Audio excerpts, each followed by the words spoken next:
prácticamente es ahora mismo semana 19.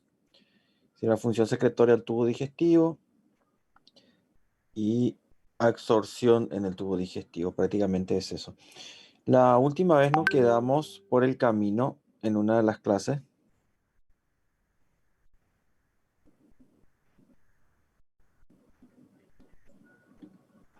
Doutor, creio que quedamos em secreção de la bilis por el hígado. Ya, voy a abrir esa parte. Slide. Con programa examen slide digestivo.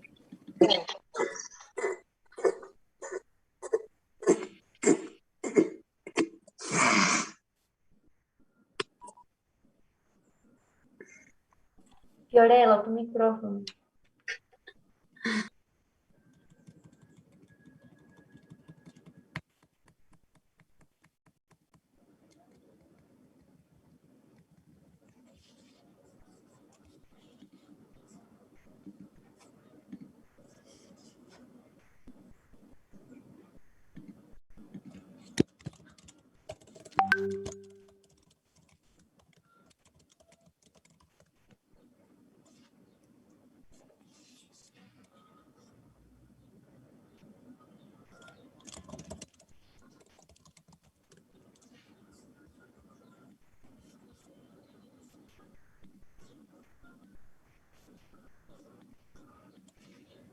Bueno,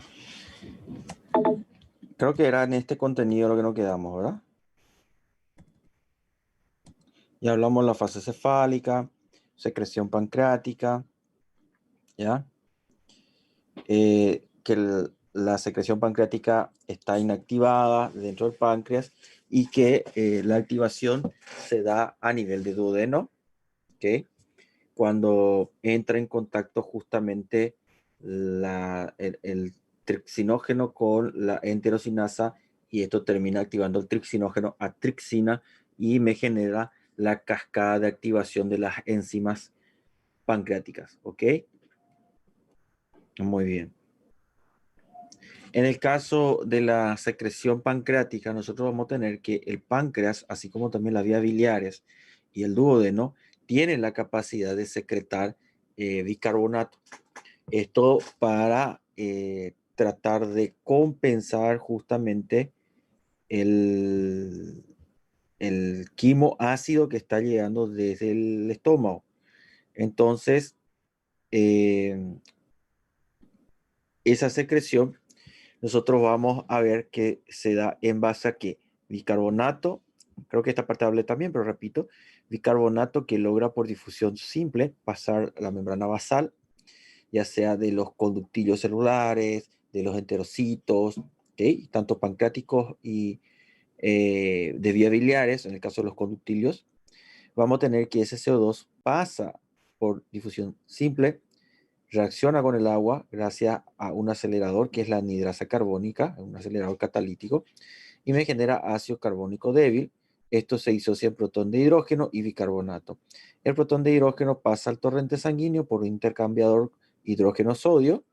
Esto después se neutraliza en sangre y este bicarbonato es secretado a la luz de los conductillos, tanto pancreáticos o bien la luz duodenal o la luz de la vía biliar.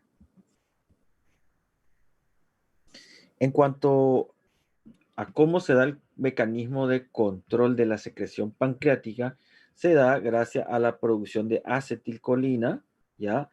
De parte del parasimpático, y la colecistocinina, que es producida por el duodeno en presencia de alimentos con grasas, proteínas o alimentos ácidos. Esto estimula la secreción de jugos biliares. La secretina también es producida en presencia de grasas, proteínas y principalmente también carbohidratos estimula en este caso la secretina. Y la secretina va a generar estimulación de la liberación de las enzimas pancreáticas. Entonces tenemos regulación hormonal, regulación nerviosa. En cuanto a la fase de la secreción pancreática, responde a todas las fases de la digestión. Teníamos la fase cefálica, la fase gástrica y la fase duodenal. ¿Okay? Entonces tenemos que la fase cefálica, así como la fase gástrica, también estimulan la secreción pancreática. Esto justamente yo usé como ejemplo en la clase pasada de cuando se prepara el asado cerca del pabellón de cirugía o del pabellón de clínica médica donde hay pacientes con cuadros de pancreatitis en estado de ayuno.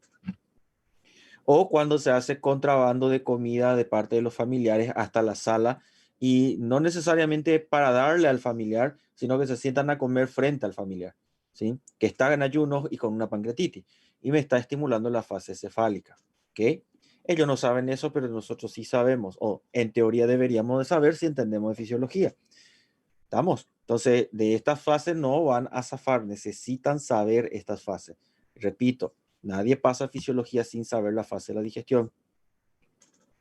Bueno, funciones que va a cumplir la secretina y la colecitocinina, que es producida principalmente por las células duodenales. Oi, amor, já saí do Vamos a mercado, tener tô na que, Vancher.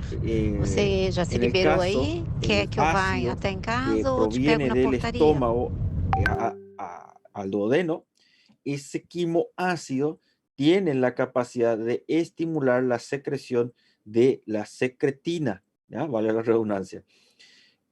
No solo el quimoácido, sino que también presencia de proteína y grasas, como le estuve mencionando hace rato, las sustancias ácidas, las grasas, las proteínas, van a estimular la secreción de estas dos sustancias, la colecistocinina y la secretina.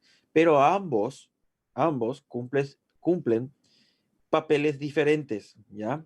Entonces vamos a tener que la secretina puede ser estimulado por el ácido del estómago, las grasas y las proteínas, como le estaba mencionando, ¿ok? Bueno, en el caso de la colecitocinina, se estimula más intensamente en presencia de grasa, presencia de proteína, el ácido en menor medida, pero también la estimula. Y luego tenemos el péptido inhibidor gástrico, que aquí no está mencionado. Vamos a ver si no está por acá.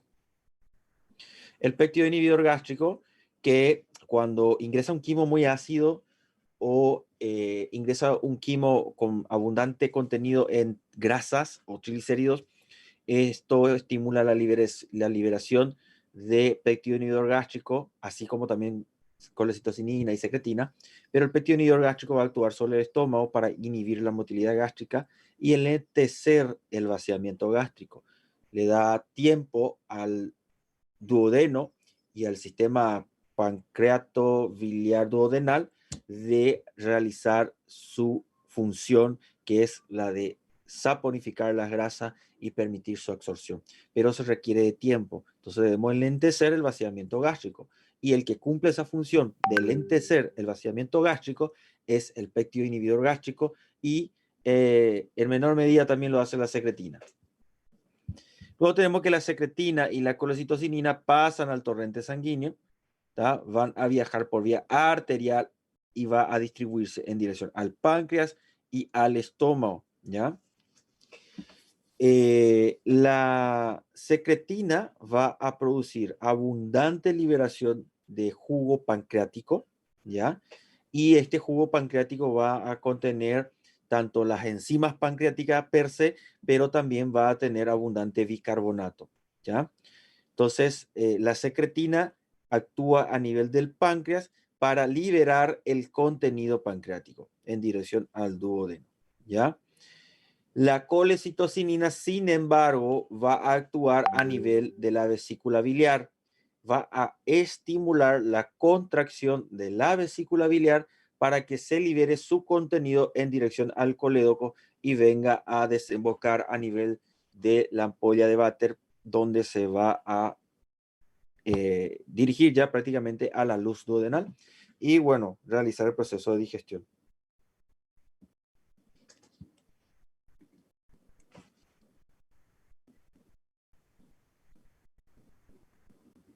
Bueno,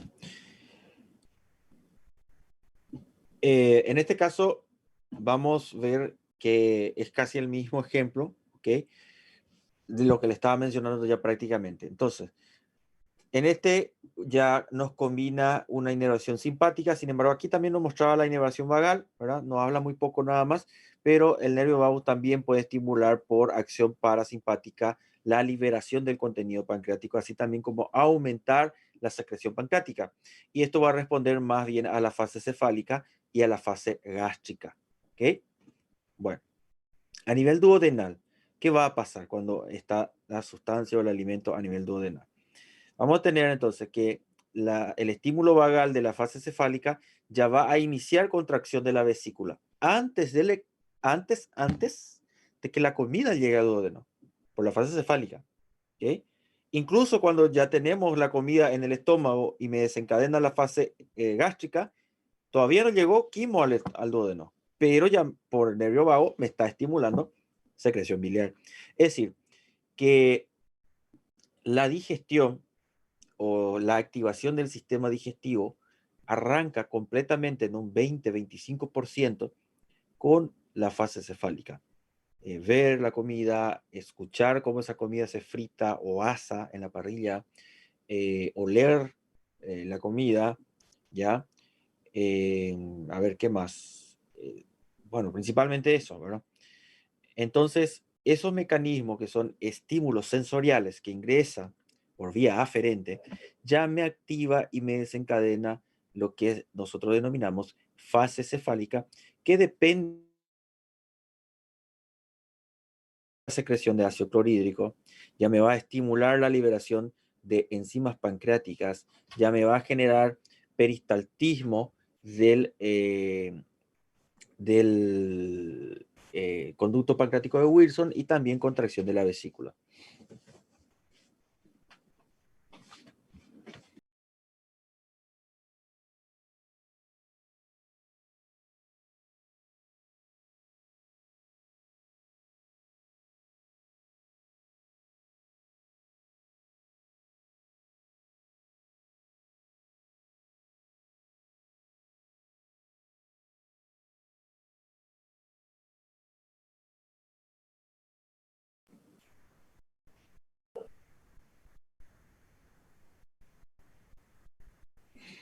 Bueno,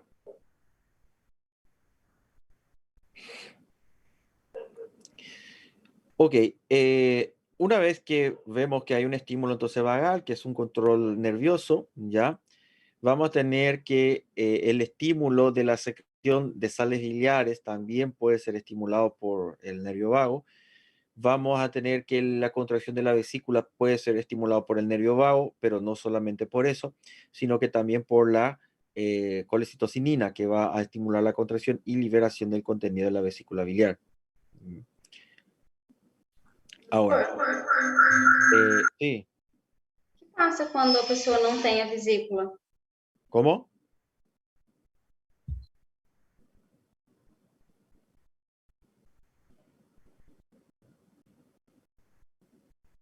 Que se passa quando a pessoa não tem a vesícula?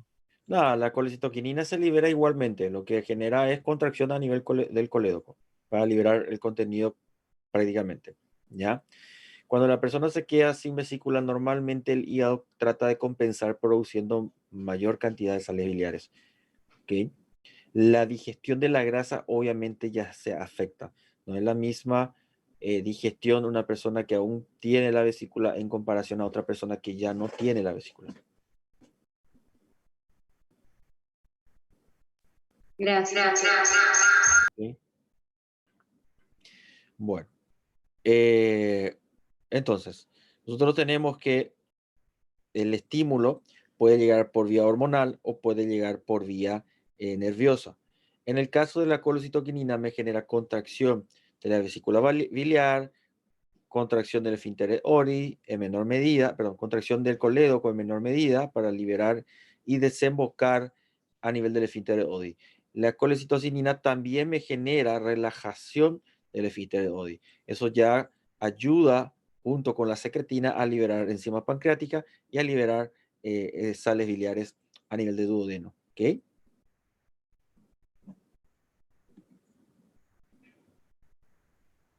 Doutor, aí nesse caso vai ter atuação simpática e parasimpática simultânea, porque ele vai inibir também o vaziamento gástrico, né? O Sí, CCK. el simpático va a inhibir todo el aparato digestivo, totalmente, todo, todo, todo, ¿verdad? En el caso del simpático. Eh, y más bien se va a dar esa descarga simpática cuando, bueno, la persona se lleva un susto y hay una descarga adrenérgica.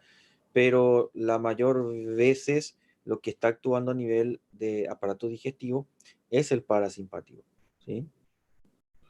Eu falo por causa, se eu não me engano, me lembro de ter lido que o simpático ele tem doble atuação, né? Ele pode estimular, como ele pode também, quando já tem um estímulo parasimpático, ele pode aumentar, né? Tem doble atuação, né? Sí. Va a depender de la regulación que se esté dando a nivel del organismo, ¿verdad? Para que se dé eso. Porque si hay un estímulo parasimpático para generar la digestión y por algún motivo hay una descarga simpática, va a superponerse por encima del parasimpático, igual va a paralizar todo el aparato digestivo, ¿sí? Es decir, el que va a comandar y va a tener prioridad y va a ser el simpático y no tanto el parasimpático, por más que el estómago esté lleno y esté iniciando el proceso de la digestión. Graças.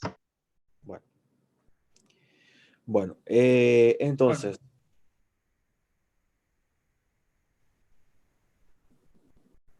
Professor? sí, te escucho.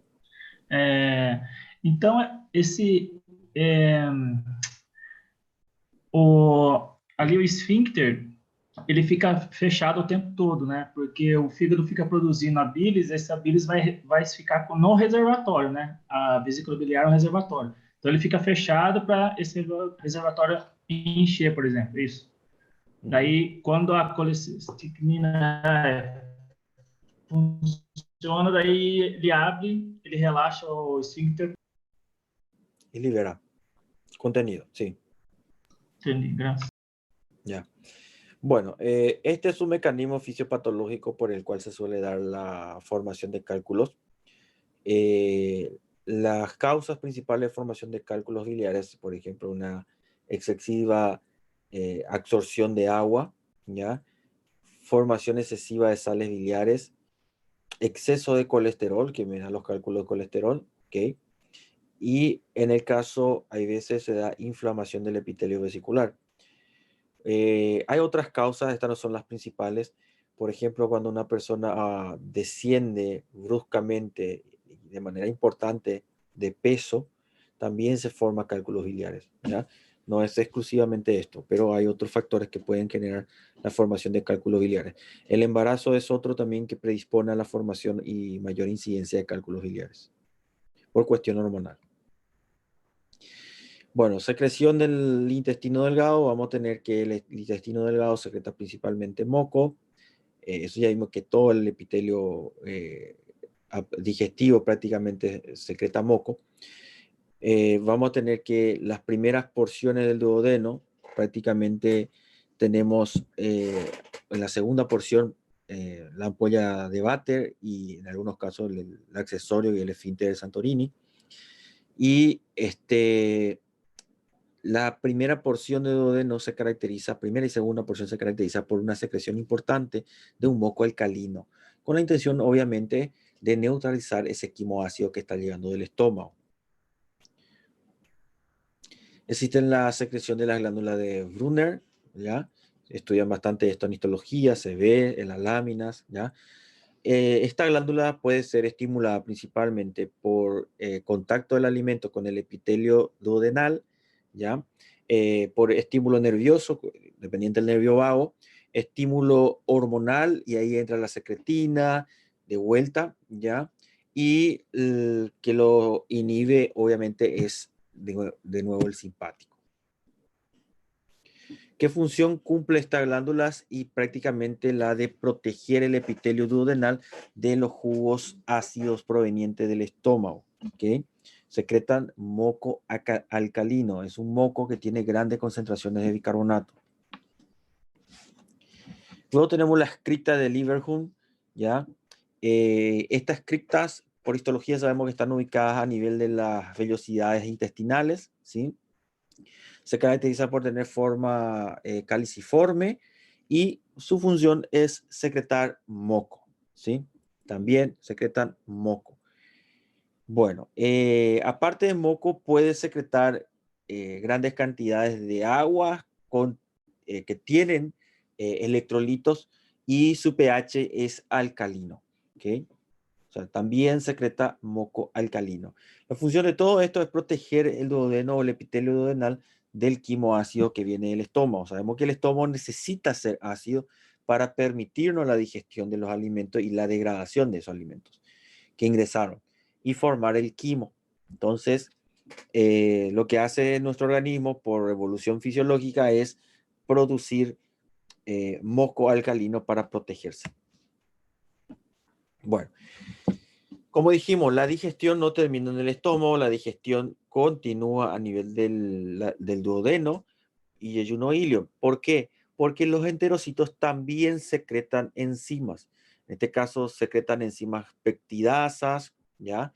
Su función es romper enlaces peptídicos que unen aminoácidos y que los aminoácidos queden libres y puedan absorberse. Tienen enzimas disacaridasas, ¿verdad? Que rompen los disacáridos y nos forman dos monosacáridos. De un disacárido tenemos dos monos, obviamente, y esto se absorbe en forma de monosacárido. ¿Okay? Y todas estas enzimas, ¿dónde están? En el moco, ¿no? En el moco. En el moco que secreta en parte los enterocitos con las células de Lieberkühn. Esto se entremezcla con las enzimas y cuando el quimo entra en contacto, bueno, empieza a actuar esta enzima. El moco alcalino lo neutraliza del ácido del estómago y luego comienza a actuar las enzimas dipeptidasas y disacaridasas para degradar los carbohidratos y las proteínas y permitir que éstas puedan ser absorbidas por los enterocitos.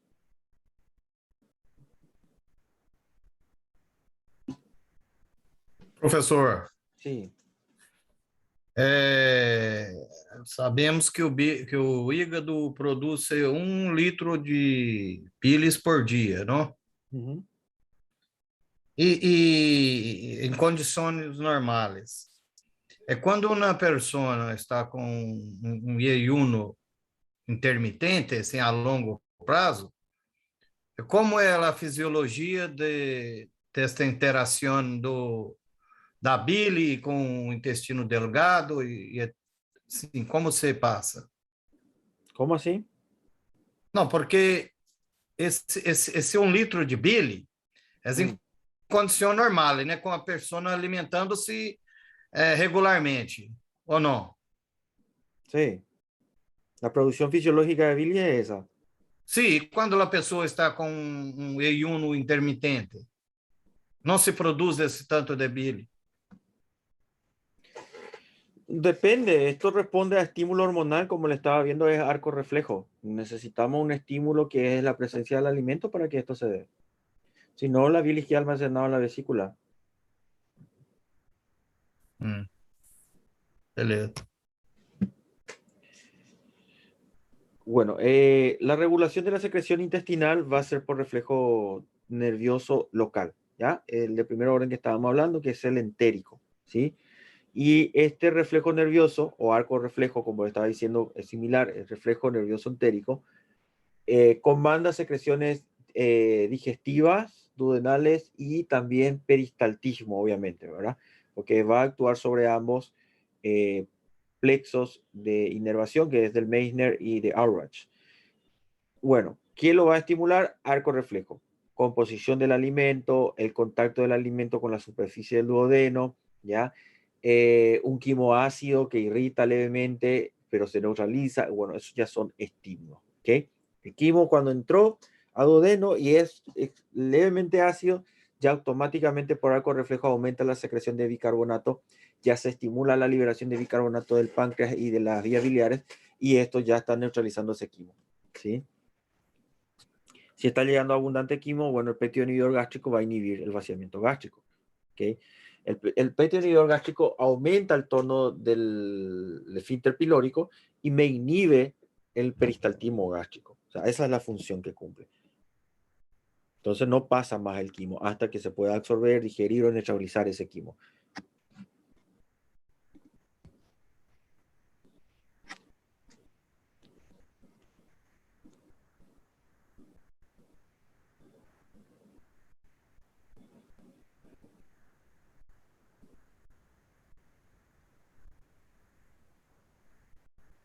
Doutor,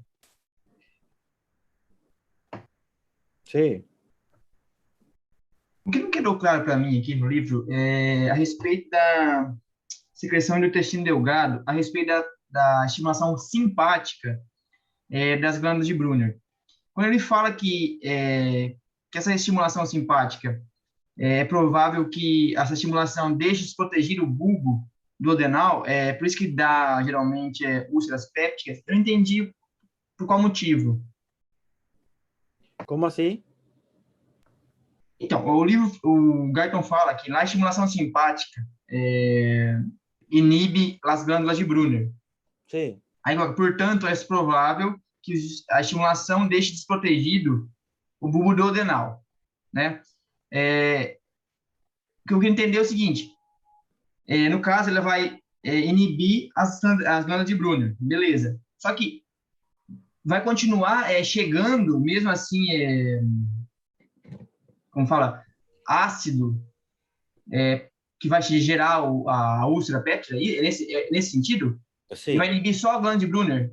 No solamente la glándula de Brunner, el simpático puede inhibir todo, ¿ya? Puede inhibir todo. El tema es que en el caso del simpático puede darse igual una persona que está ingiriendo comida y es muy estresada. Hay personas que comen más cuando están más estresados y esto estimula la presencia de alimento en el estómago, estimula secreción clorhídrica. Por más que haya un estímulo simpático, la presencia de alimento va a estimular la secreción clorhídrica, pero ese simpático me está inhibiendo la secreción de moco en el duodeno, la secreción de moco en el estómago mismo, ¿ya?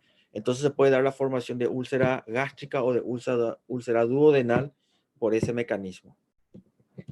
Graças, doutor. ¿Sí? Doutor, essa lentificação do estômago por alimento ácido se dá, então, pelo arco reflexo e a secretina, é isso? ¿Cuál? A lentificação do estômago quando o quimo é ácido. Sí. Se dá pelo arco reflexo y por secretina. El arco reflejo y secretina. Aunque no es solo eso, acuérdate que va a enviar estímulos aferentes por los 3 órdenes, no es solo uno, es todo actuando en simultáneo. Va a haber la regulación nerviosa, va a haber la regulación hormonal, va a haber la regulación hormonal local, va a haber la regulación nerviosa local y va a haber la regulación nerviosa central. Todo en simultáneo. Ya no es aislado y que uno se activa nomás, no, es los 3, ¿ya? Los 3 y los 3 mecanismos actuando juntos. Juntos, ok. Sí. Bueno, regulación de secreción de moco tenemos por estímulo también, en este caso va a ser estímulo táctil, irritación también va a estimular la secreción de moco, ¿verdad? Y la inervación parasimpática, que es estimulatoria. Bueno, estimulación parasimpática externa. Bueno.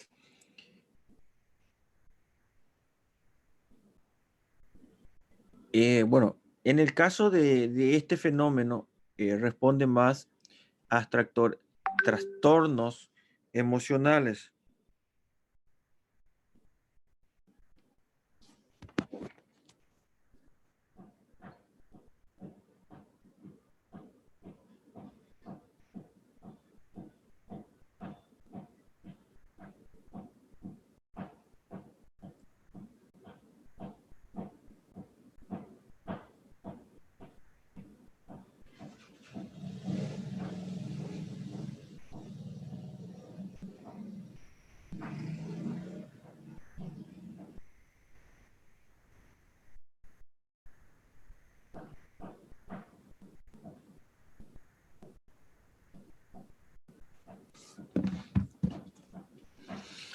Bueno, función del moco en el caso del intestino grueso. Creo que esto ya en la primera clase de introducción hablamos, ¿verdad? Que era la de proteger el epitelio colónico o intestino grueso de escoriaciones de la formación de la materia fecal, ¿ya? Es un medio que permite la formación de la materia fecal en sí también, ¿ya? Protege al intestino de la gran actividad bacteriana que hay en el epitelio colónico, ¿ya? Y le confiere alcalinidad a todo el epitelio colónico, protegiendo también de contenido ácido que pueda llegar de yeyuno ilio, ¿ok? Esta es toda la función del moco a nivel del intestino grueso. Esto hablamos ya en la primera clase introductoria, era. Bueno, y era esto. ¿Hay alguna duda? Igual de la clase de lunes, porque hoy continuamos y logramos terminar ahora. Este es el contenido más largo, el capítulo más largo creo que este lo. Sí, me dice. Este es el capítulo más largo de todos.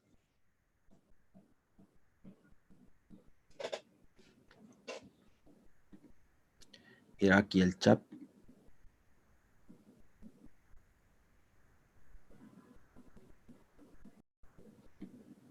No hay clase de secreción pancreática. Creo que no hay un material audiovisual. Voy a buscar de todas formas si el doctor Estrada no tiene grabado por ahí. Voy a tener que entrar en YouTube para buscar sus clases. Creo que él tenía ese material. Porque la plataforma del año pasado ya no puedo acceder para ver qué clases tiene él. Bueno, ¿tienen alguna duda en relación a todo este contenido? No es muy complicado, pero sí tiene varias cositas que captar, ¿verdad? Que aprender. Más la regulación, secreciones, funciones, son esos, ¿verdad? Los movimientos también son muy fáciles.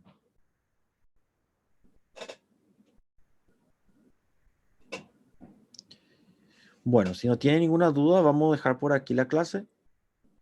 Vamos a seguir la siguiente semana. Voy a ver, creo que la siguiente semana entra hígado, si no me equivoco. Voy a mirar un poco.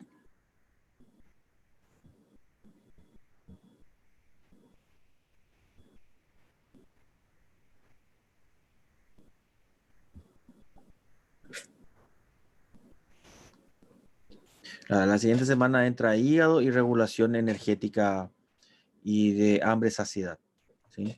Doutor, la classe de digestão e absorção aí no... No, nosotros no profundizamos en esa parte, eso dan todo en bioquímica. Cómo se absorben los carbohidratos, cómo se absorben las proteínas, cómo se da la saponificación de las grasas, eso es contenido de bioquímica.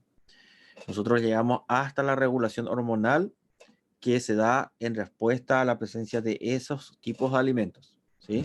Hasta ahí llegamos en fisiología. El resto sí tienen que dar en bioquímica, que estoy seguro que lo van a dar. No sé si ya llegaron a esta parte. ¿Sí? Sim, eu consegui o cronograma que tinha na plataforma, aí tem, acho que 66, 67. Aí eu tava fazendo mais tranquilo.